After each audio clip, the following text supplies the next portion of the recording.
Brahmanism is based not only on these things, clear, but at the same time, apart from these four major components, Brahmanism or Hinduism is also based on some other literary works, and these literary works are broadly divided into itihas. It is also an important component, clear. Itihas basically means history, clear. So itihas basically means historical events or development, clear. And under Brahmanism, itihas indicates some major literary works. The first major literary work under itihas is Ramayana. Itihas is Ramayana, clear.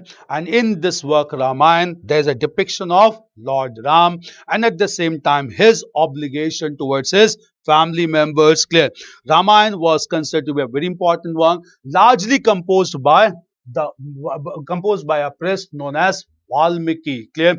Even though most of the scholars believe that Ramayana was finally compiled by Valmiki in Gupta period, but the period assigned to Ramayana is from 1500 BC to 600 BC, that is the Vedic age, clear. So period assigned to Ramayana is 1500 BC to 600 BC. 600 BC, but the work Ramayana was finally compiled by Valmiki during Gupta period, clear. At the same time, apart from this Ramayana, one word itihas, second is Mahabharata. Second is Mahabharata, that also comes under itihas, and within Mahabharata there is a text known as Bhagavad Gita.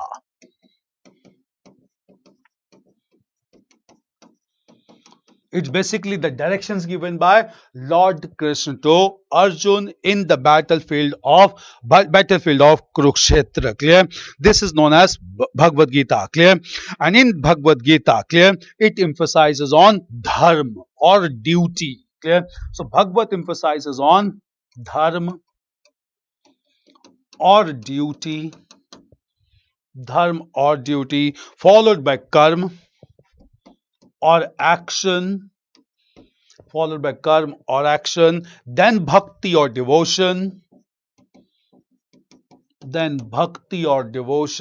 and finally knowledge, gyan.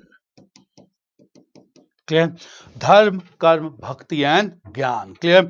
This is basically highlighted in Bhagavad Gita, and clear. And all these combined together, clear, led to a new philosophy or major philosophy, and this philosophy is known as Nishkam. Clear? This philosophy is known as Nishkam Karma. Clear? Nishkam Karma means doing duty without expecting anything, clear. So major philosophy highlighted by Bhagavad Gita is known as Nishkam Karma, that is performing your duties without expecting anything, clear.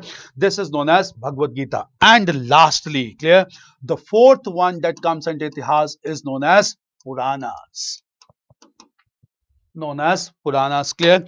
And Puranas mentions about different dynastic history, mythological histories also, and these Puranas are considered to be another important source to understand Brahmanism and Hinduism, clear. So first is Samhitas, then we have, after Samhitas we have Brahmanas, Aranyakas followed by Upanishads, and after this we have another classification of itihas. Itihas include Ramayana, Mahabharata, Bhagavad Gita and the Puranas, clear.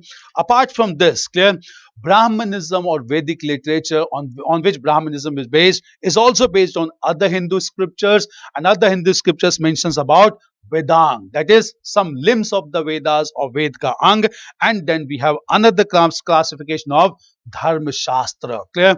These literary works are important because it marks the beginning of Hinduism and it marks the beginning of historical tradition as well, clear. Now coming to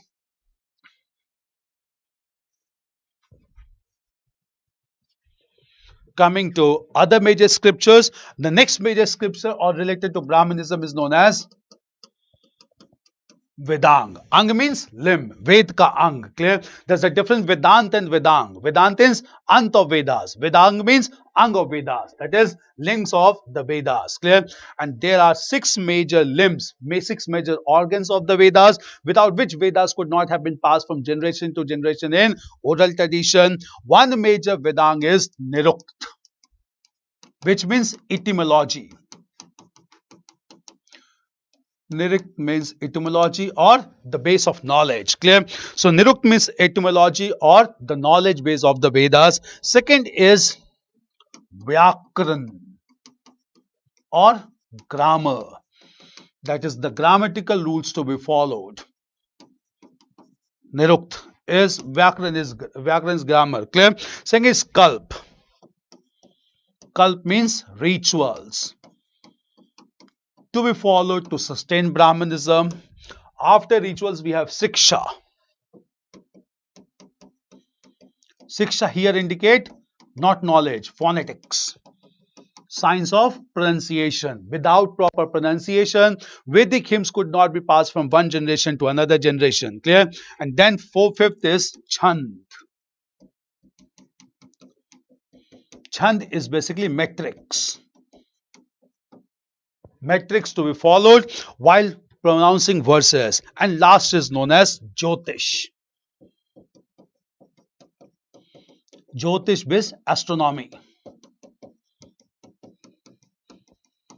To believe in astronomy, which is very important to promote the Brahminical faith according to astronomical science. So these are 6 Vedang of Brahmanism or Hinduism you must know for prelims examination. Nirukt etymology, Vyakran grammar, Kalp rituals, Siksha phonetics, Chand metrics, Jyotish astronomy. Clear? These are very important concepts of Brahminical literature. Clear? Apart from this, clear, Brahmanism is also based on some Shastra. Clear? The most important being known as the Dharma Shastra. Clear?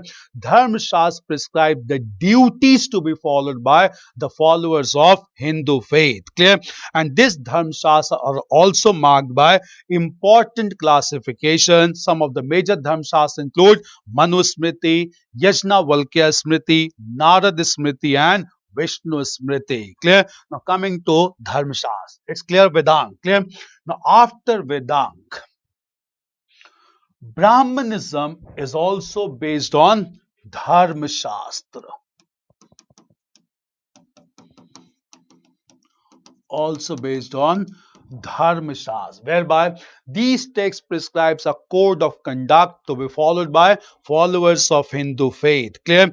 It indicates about the acharan, that is the behavior to be followed in order to ensure proper karma according to religion. Clear? And to emphasize on proper dharma and proper duty. Clear? Some texts were written, the most important being Manusmriti, that prescribes code and functions and duties to be performed by different varnas in Hindu society, that is Brahmins, Kshatriyas, Vaishyas, and the Shudras. Then we have Yajnavalkya Smriti, that prescribes correct rituals to be followed in Hindu practices. Then we have Narada Smriti, that prescribes the code of conduct for social behavior. And finally, we have Vishnu Smriti. Clear? So there are 4 major parts of Dharmashastra, major classification of Dharmashastra: Manusmriti, Yajnavalkya Smriti, Narada Smriti, and Vishnu Smriti. Clear? That needs to be followed. Clear?